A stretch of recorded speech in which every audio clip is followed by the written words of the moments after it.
Hello, everybody. I am Alicia, a mental health provider, author, and owner of a Rodan&Field skincare business out in Arizona. And I'm sure you've seen some of my other videos. I wanted to hop on today and actually offer some tips on overseeing teams and leadership skills, especially in an industry that involves sales or that involves putting yourself out there in a public platform or online platform, because at the end of the day, if you are not leading by example, your team will follow, right? Your team will follow your lead. And there's a statistic in my industry anyway, in the skincare world, that basically says that the teams and the folks that follow you are likely to duplicate probably about 50%, if not less, of what they see you doing.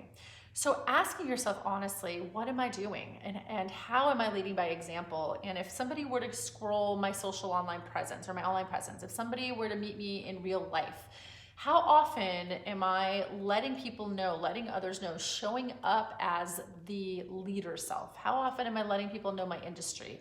How often, so if you're, for example, in an industry like mine, the skincare world, how many people in my world know that I even have a skincare business? If it's a minority of people, then I'm not doing justice to presenting myself as honestly as I can. I'm not doing justice to leading by example. I'm not showing my team to lead proudly with their professional identities and the diversification that they've chosen in their lives, right? So for me, every other day, at least 2 times, 3 times a week, I'm posting on my business, whether it's a before and after photo of some pretty magical looking skincare results of someone who's maybe, you know, slowly over time losing wrinkles or appearance of sun damage or acne or sensitive skin issues. Maybe their lashes are growing and they're having tons of fun with how lovely and fun it is to look in the mirror now every morning.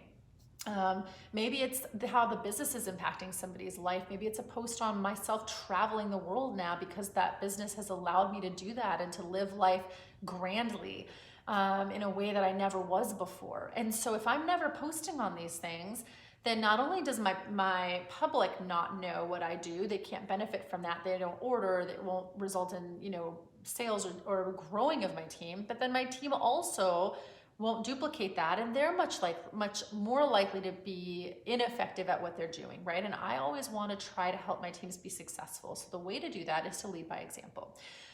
Integrity with my products. So from the day that I started using, from the day that I stepped into my business and first received my first shipment of products, I have diligently used our skincare lines twice a day, every day for now 3 years, longer than 3 years, truly. Whereas before I got in this business, literally the day before, I had no interest in skincare. I did not wash my face on a regular basis. I definitely didn't know what a regimen was. I was lucky to get Dial soap in the shower. And I know that doesn't sound lovely. However, that was my reality 3+ years ago. But as soon as I became a consultant, my honesty, my integrity, my character meant I must lead by example. If I'm gonna try to encourage other people to see the value in something, then I need to be able to speak to that value. I need to be able to say, this is my marketing, right? This is the example of what our products can do. You saw me 3 years ago, and as time goes on, you continue to see the healthiness of my skin, the glow, and just how I look now. Truly, all I have right now is lipstick, eye makeup, and everything else is our skincare. I think I have a little bit of blush on. Everything else is our skincare products. And so I literally barely wear makeup anymore. And that is because I have held up the integrity of being able to uphold a testimony in my business.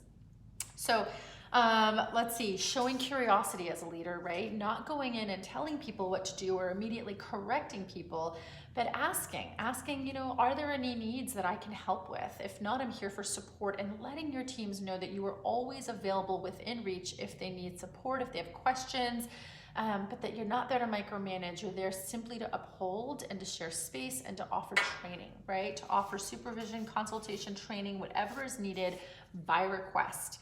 And then to just be public. So in all of your introductions, making sure you introduce yourself as the identity that you want your team to also represent. So if you're not willing to present your business and you're not willing to proudly say, I'm Alicia, I work in healthcare and I also have an anti-aging skincare business that I'm super passionate about. What do? That's it. That's working your business, right? That's it. So when people say we don't have time for new business, we don't have time for this, did you have time to say my name is? Because that's all it took, right? Somebody who's interested will then ask questions. If they're not interested, we move on to the regular conversations. I just talked to a lot more people than I maybe did 3+ years ago, but that's it. That's enriched my life in more ways than I could ever actually count.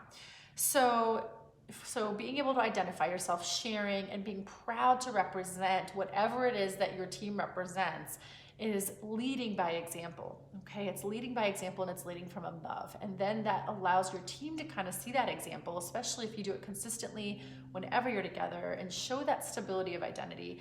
Hopefully your team will follow that example. So if you have any questions, if I can be of any service, please don't hesitate to reach out. But thanks so much for being a part of my network, being a part of this page. I did just publish a book called Don't Be a Stranger, and it's basically tips for helping people just connect, helping people to make more favorable first impressions, and just helping to contribute to a nicer world. It doesn't even have to be about making new friends. It doesn't have to be about ongoing relationships. It's truly about presenting yourself in a way that is more likely to welcome warm engagement into your sphere. That's kind of the best way that I can probably speak to that. So thank you again for watching. Happy Friday, happy Valentine's Day, everybody. And remember that you are loved. Everybody out there is loved. And so surround yourself by those people that help you remember that. Mwah. Bye.